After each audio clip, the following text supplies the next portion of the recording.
Good evening, fellow Guyanese.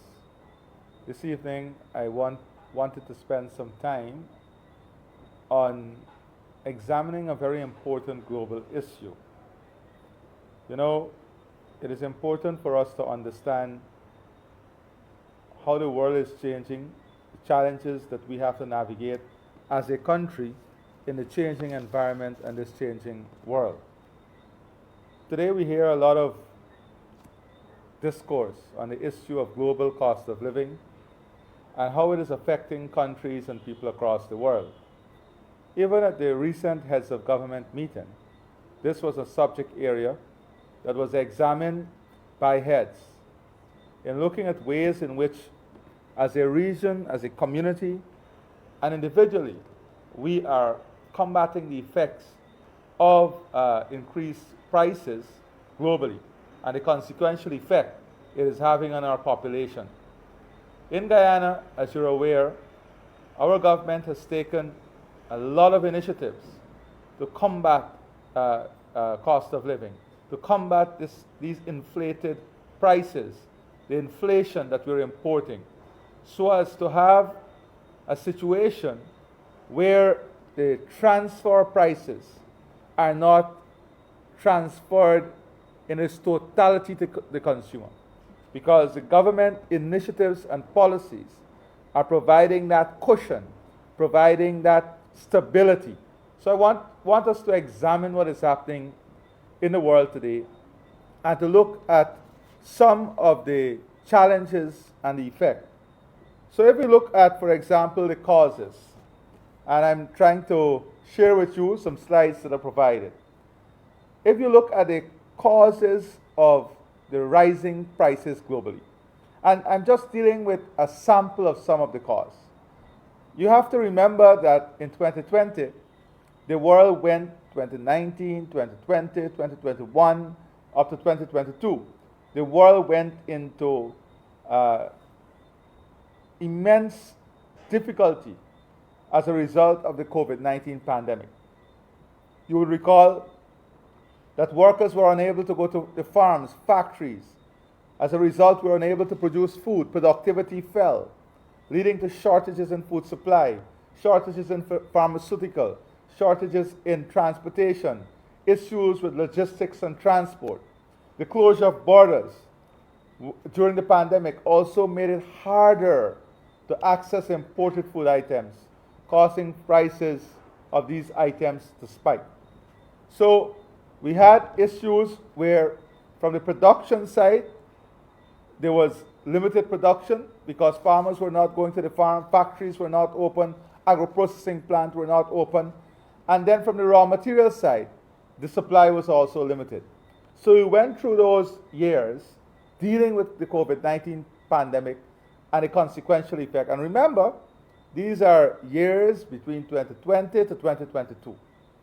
Outside of that, what we saw stimulus packages, interest rate cut, and this is what our government did in response. As soon as we came in, not only did we have to find billions of dollars to build a COVID-19 facility, to have the vaccines available, but we also had to create stimulus packages, cut interest rate, direct financial support to individuals, businesses, and families.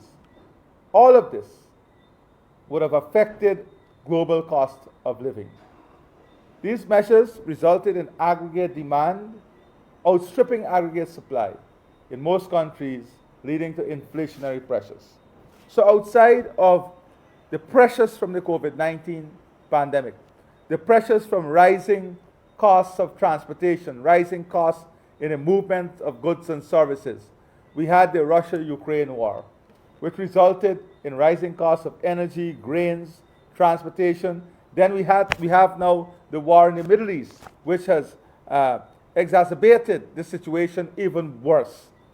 Outside of all of this, we had long periods of drought and excessive rainfall in some regions, which led to shortened crop time, limited production, and shortages in food supply, rising energy costs, rising transportation costs, rising production costs, and all of that results to a net effect of global increase of global inflation. So let's look at what is happening globally, the overall inflation figures. According to a recent article by Global Finance, inflation spiked in 179 countries of 194. Of 194 countries, in 179 countries, inflation spiked. And let us look at some of the regions and the effect. Developed countries such as the United States and United Kingdom recorded inflation rates that reached a 40-year high in 2022. A 40-year high in 2022. In 2022, inflation rate in Canada was the highest since 1983. The European Union also recorded the highest inflation rate in 4 decades during 2023. Meanwhile, the inflation rates of the largest economies in Latin America reached a 15-year high during 2022. Now, when the inflation rate is rising in these countries, and in China, in India, and we have to import, when the cost of production is going up, the cost of transportation is going up, we are importing that inflation. We are importing those rising costs. But what we have done as a government very successfully, a model that is now being looked at, is a type of measures that we put in place to cushion that inflationary cost, that rising cost, so that the effect was not transferred to the consumer. And I would want to examine some of that.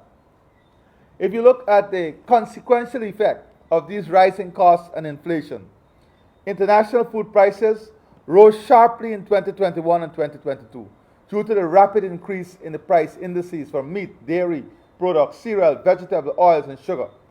As a result of the increase in cost of energy, increase in cost of transportation, increase in raw material costs, we saw a rapid rise in food supply.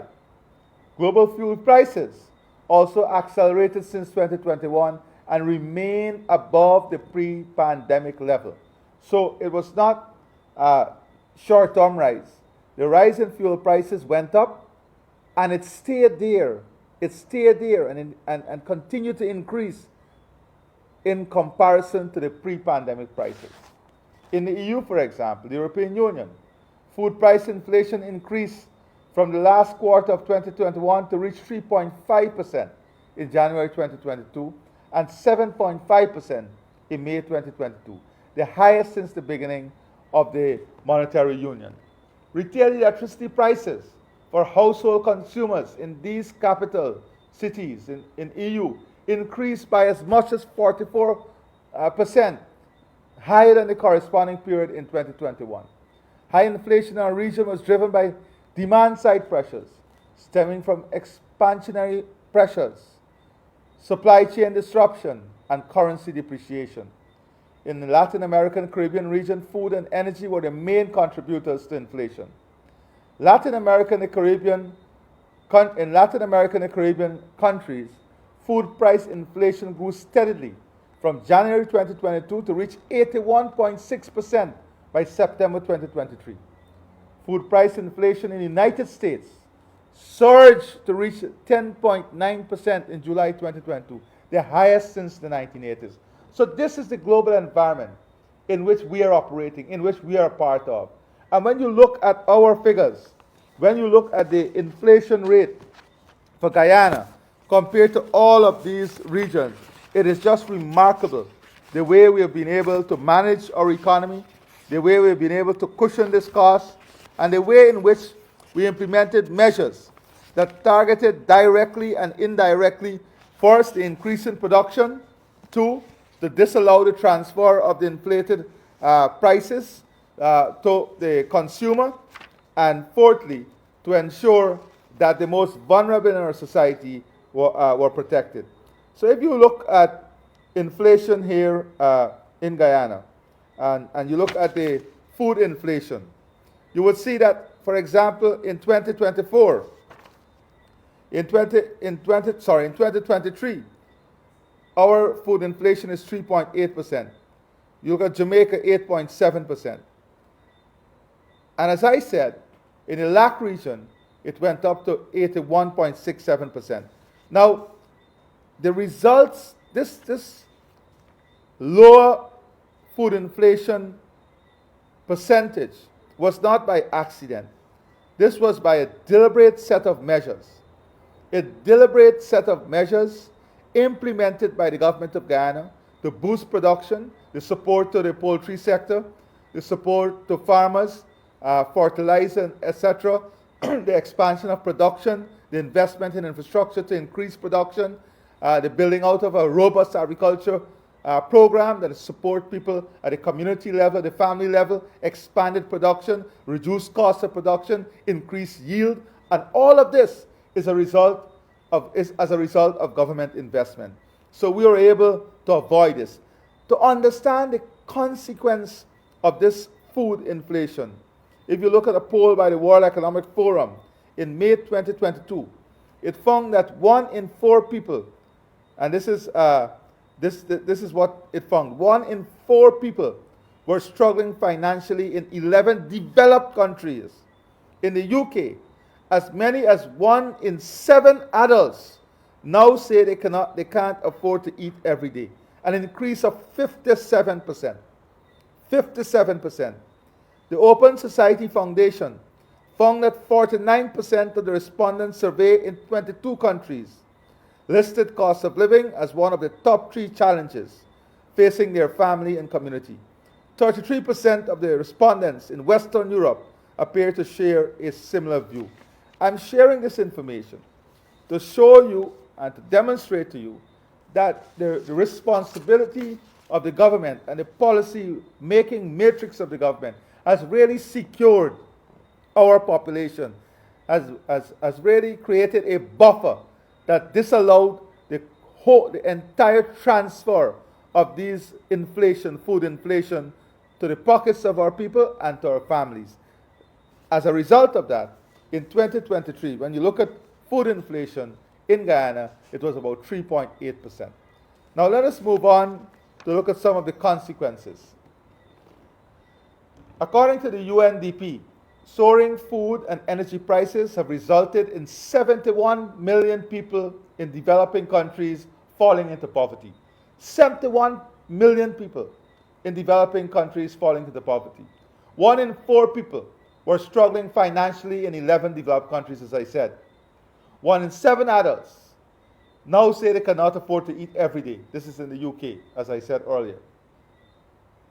The spike in interest rate also placed a significant burden on the family budget of citizens who occupy their own dwelling financed with mortgages. So this is another issue. As a result of the global pressures, interest rate is going up. So persons now have to find more money to service their mortgage. This is globally. Here in Guyana, because of the deliberate policies and measures of the government, we are giving back. The mortgage interest relief has given back to persons with mortgages, home mortgages, almost $2.8 billion. We have reduced interest rate for low-income housing to as low as 3.5%. What this has allowed us to do is to achieve the lowest default rate. Our non-performing loans are at its lowest in the history. Again, these are because of the targeted policies of the government that cushion the effect of the global crisis on our people here. Unprecedented inflation pressure, coupled with sluggish economic growth, increased debt distress and fiscal constraint, food insecurity and inequality worsened. This is globally. Food security continues to affect the livelihood of around 4.1 million people, or 57% of the English-speaking population in the Caribbean. And this is coming closer to home. If you look at what the impact or the consequence of food security is, 4.1 million people in the English-speaking Caribbean, or 57% of the English-speaking Caribbean population, is affected as a result of food insecurity. Increase in food prices has destabilized and impacted access, availability, and utilization of food. Food consumption and diets have deteriorated, resulting in persons skipping meals, eating less preferred foods, or going an entire day without eating.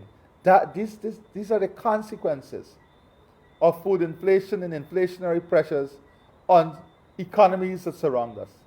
Here in Guyana, we are seeing the deliberate policies of the government cushioning families, cushioning communities from this impact. Families are compromising their future livelihood by selling productive assets or spending savings to meet their food needs. And this is what is happening. If you look at this economy, people are using up their savings now to survive, using up their savings to eat, selling out assets to eat. When you look at Guyana, our saving rate is increasing. Our asset accumulation rate at a family and community level is increasing. The net value of people, the net value in terms of your asset value is also increasing. Household income, more disposable income is in the society, in the communities. This is not by accident. This is by the deliberate intervention of the government. This is by the policies and programs in the budget that are buttressing the economy and creating an environment that leads to stability. Let's examine some of the measures to reduce food inflation. So as I said, it's not only fiscal and monetary measures. It is how we address productivity, how we address production, how we address the increase in production, getting our productive asset to work. So to contain food inflation, the government removed VAT on fertilizer, agrochemical, pesticide, key input in the poultry industry at an annual estimated cost of $262 million. That is outside the more than $1 billion we spent last year on providing agriculture for small farmers and farmers on the whole. This is a direct intervention to boost production, expand production, so that the supply side would not be affected, so that the supply side will be invested in. And I'm not talking about it, hundreds of billions of dollars we're spending on D&I, improving infrastructure and access to farmlands. I'm not talking about the support to our fisher folk. All of that, when you add all of that, it contributed to the stabilization of the market, the stabilization of prices. In our 2021 budget, the government restored the zero-rated status on all food items and other basic household necessities, such as wheat and flour, basic breads, oat, unflavored cracker, biscuit, cooking oil, etc. Now, before this, the last government, what did the last government did? They did the reverse of this. They were about increased taxes, extracting from the productive sector, adding to the burden of people. Just imagine if you were operating in that environment. What would have been the situation today? So, what are some of the additional measures we put in place to boost production? VAT on machinery. Remove VAT on machinery and equipment used by farmers in the agricultural sector. This is to advance mechanization, increase productivity, and reduce cost of production. We establish a broiler breeder facility so that we can have more, instead of having the full effect of imported inflation on hatching eggs. We are now developing the capacity and capability to produce our hatching eggs here in Guyana, so we'll save that foreign currency and reduce that imported inflation also. Easy monetary policy encouraged credit to the private sector. We saw credit to the agriculture sector. And this is the facts. As a result of all the policies, all the measures that we put in place, the monetary policy that we put in place, what did we see? We saw that credit to the agriculture sector increased by 12.2 billion. 12.2 billion in 2019 to 21.9 billion by 2023. That is confidence in the policy. That is people responding to the policy. That is the policy working in the interest of the people, increasing production. What do you see in other countries in the region? A reversal of this. A reversal of this. In our case, we saw an increase in credit to the agricultural sector. What else did we do? The reversal of the 200, so you can remember that D&I charges increased under the last government by 220%. Irrigation fees and land rental fees increased by 600%. We reversed all of that. So we reversed the 600% increase and the 220% increase. That led to savings to the farmers. That led to more capital available for production. That led to improved efficiency. That led to the competitiveness of our farmers, improve and increase competitiveness of our farmers. Outside of that, we invested heavily in shared house construction, bringing young people into the production process, supporting women to invest in agriculture. Then what else did we do? We removed the corporate tax. The removal of corporate income tax on the interest earned by commercial banks on loan provided to the poultry sector. Nowhere else. In order to mitigate against the increased cost of eggs coming in, the increased cost of feed, which are the important input for chicken costs, what did we do? To help our poultry farmers, we removed the interest on the profit on loans to the poultry sector. So the interest earned by commercial banks on loans provided by the poultry sector are free from corporate tax. That's a direct incentive to improve lending to the poultry sector, reduce cost of lending to the poultry sector, and improve production and productive capacity. D&I charges. There again, we've invested, as I said, hundreds of billions of dollars in D&I charges. So what all of these measures, let us look at what it has led to. The impact of these measures that we implemented. Grain production. Production of rice grain increased to 653,706 tons. 653,706 tons. That is the current production. It increased from 558,000 tons in 2021. Crop production. We see crop production increase from 735,000 metric tons in 2021 to 891,000 metric tons by 2023. Poultry meat production. We saw poultry meat production increase by 46% from 42,740 tons in 2020 to 62,536 tons by 2023. Fishery output. Output from the fishery sector also increased by 61% from 19,993 tons in 2020 to 32,234 tons by 2023. These are the net effect, the impact of the policies that we have brought in place, the impact of the investments that we are making. Shrimp production. Shrimp output increased by 22% from 13,543 tons in 2020 to 16,583 tons in 2023. And this is prawn production. When you look at this, just imagine if you are not able to increase our production, what would have been the situation today? This has allowed us to have more supply in the system, which would have helped to contain prices. One of the important issues that we had to deal with was the issue of rising fuel costs. And if you look at the measures that when we zero the duty and the taxes on fuel, this measure cost us more than $70 billion. That is $70 billion that would have been transferred directly to the consumer. That is more than $70 billion that would have been extracted from the pockets of the consumer. If this measure was not implemented, consumers and business would have been burdened with higher fuel prices equivalent to the loss in revenue of more than $70 billion. Our productive sector would have been affected. Production would have been affected. Supply would have been affected. And all of this would have drove up prices. But we adjusted the excise tax on gasoline and diesel to zero. From the pandemic to now, it still remains zero.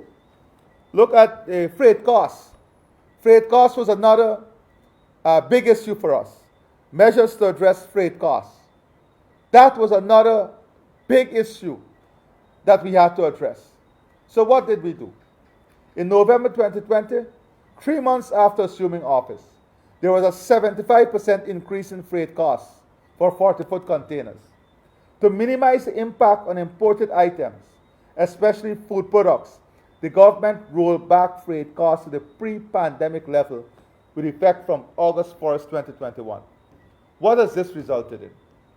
This initiative has resulted in a cost of $16.8 billion up to December last year. And when you add this year figure, it is $22.8 billion. $22.8 billion that would have been transferred to the consumer, we absorbed because of this measure. We gave up $22.8 billion to protect prices, to safeguard prices. Point to one other jurisdiction that would have done this. If this measure was not implemented, that $22.8 billion would have had to be absorbed by the consumers, by families, by communities. Can you imagine the impact that would have had? Let us look at some other measures. To support the expansion of building, what did we do? We went and we negotiated low interest rate on mortgage for homeowners. We waiver taxes on building material, waiver taxes on profit accrued out of interest for the banking sector so that they can continue to lower interest rate. We remove VAT on electricity and water and medical supply. That saves citizens almost $3 billion annually. This measure alone saves citizens almost $3 billion annually. The mortgage interest relief, increase the mortgage limit. We increased the limit to $30 million for mortgage interest relief. This increase in the mortgage interest relief program cost the government $2.4 billion up to the end of last year. We provided GWI and the power company with financial support to offset additional operational costs associated with rising fuel prices. Not only did we help at the pumps and at the station and at the community level, we are subsidizing these utilities so there is no increase in costs, increase in prices that would have had to be passed on to the consumer. We restored the subsidy on electricity and water at an annual cost of more than $260 million. More than $260 million.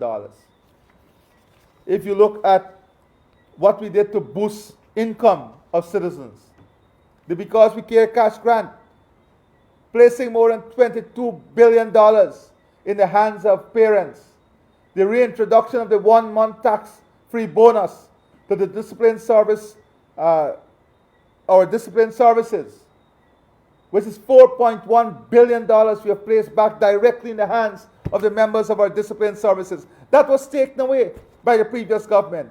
Can you imagine the impact if we did not have this? The $22 billion that we put back in the hands of parents over the last 4 years was taken away by the last government. We give back that. Increasing old age and public assistance by more than 75% and 111% respectively, placing more than $16 billion into the hands of the beneficiary. $16 billion to our old age pensioners and those acquiring public assistance. $4.1 billion to disciplinary services personnel. $22 billion under the Because We Care grant. The increasing the minimum pension and invalidity pension of the NIS, placing another $2.6 billion in the hands of the beneficiary. The payout of the one-off bonus to healthcare professional, the COVID-19 grant, and all the other grants that we support community use with. The employment of part-time workers across the country. Tens of billions of dollars put back directly in the pockets of people. The more than 2,500 CSOs that were fired, that we rehired. Not only the individual creation of wealth, but a community creation of wealth. These are the things that were removed by the last government. And we have consistently increased the wages and salaries of public assistants above the inflation rate that has seen the public sector wage bill increase by more than $90 billion. More than $90 billion. That is the whole effect, the net effect. So, and I need not to remind you, but let me remind you just of a few things. Because some of the revisionists that speak today would want you to forget that it's the AP and UAFC government that imposed VAT on electricity, water, medical supply, fertilizer, agrochemical, pesticide, key input for construction material, and other punitive taxes and license fees that took $110 billion annually from the pockets of households. The measures that they implemented just 5 years ago extracted every year $110 billion. That is almost $550 billion in 5 years that they would have been in office. That is the burden they place on the people, extracting that out of your pockets, out of your communities. The AP and UAFC government reduced the disposable income of citizens by discontinuing the Because We Care cash grant, denying members of the discipline services the 1 month bonus, forced public servant employees to transition to the permanent establishment rather than remain on contracts, took away the subsidy on water and electricity from pensioners, fired sugar workers and CSO, and caused many citizens to lose their jobs due to the attack on the productive sector. Yes, it was the AFC and APNU that did this to the Guyanese people. Compare that to what our government has done in the last 4 years amid global crisis, global shock, to secure our population. And we will continue to do it because we want the best for all the citizens of this country. We want prosperity for every home. We want prosperity for every community. Under the APNU AFC government, instead of passing on the benefits of dramatic reduction in international prices for fuel during their tenure, what did they do? They withheld these gains. Oil prices was at its lowest. The reduction in the fuel prices, for instance, could have been passed on in the form of discount on their utility bill or other relief measures at the gas pumps. We have to be the judge. Look at what we went through for those 5 years. It is clear that our measures are working. It is clear that the measures that we're implementing has brought tremendous relief to the population. And if we did not implement those measures, if we had not implemented those measures, the effect would have been severe. Now I want to advise also that we also have to be smart as consumers. So we did an analysis on prices in the supermarkets and in the community markets. And what we found, for example, items like cabbage, karila, potato, bora, belange were sold at an average in supermarkets of between 50% to more than 100% above prices in the community markets. So consumers have to also be smart. What our survey showed is that in supermarkets, for a number of items, the prices are between 50 to 100% more than in the community markets. We went recently to the fisher folk in Monrepo, and they were selling a pound of Banga Mary for $80 to $90 wholesale. In the market, it was $180 to $200. So we also have to make smart choices. We will continue to implement measures. Before the end of this year, there are a number of areas, policy areas that I'll be addressing, aimed at exactly what we said we want to do. Increasing disposable income at a household level, expanding prosperity, building wealth, and increasing production and productive capacity. So before the end of this year, I'll be addressing the population on additional measures that will continue to stimulate economic expansion, increase prosperity, increase production, expand the productive sector, increase food production, reduce cost of living, reduce cost of operations, improve competitiveness and profitability, and add to disposable income. These measures will continue to form the bedrock through which we build a strong, resilient, sustainable, and prosperous economy. Today, I end by thanking every Guyanese once more for the strength of character you showed 4 years ago in ensuring democracy survived. And as a result of the survival of democracy, and as a result of honoring the voice and the vote of the people, by having the rightfully elected government in our country in place, we have been able to bring these benefits to you and cushion you and your families from the dreadful effect of global inflationary pressures and prices. Thank you, and God bless you.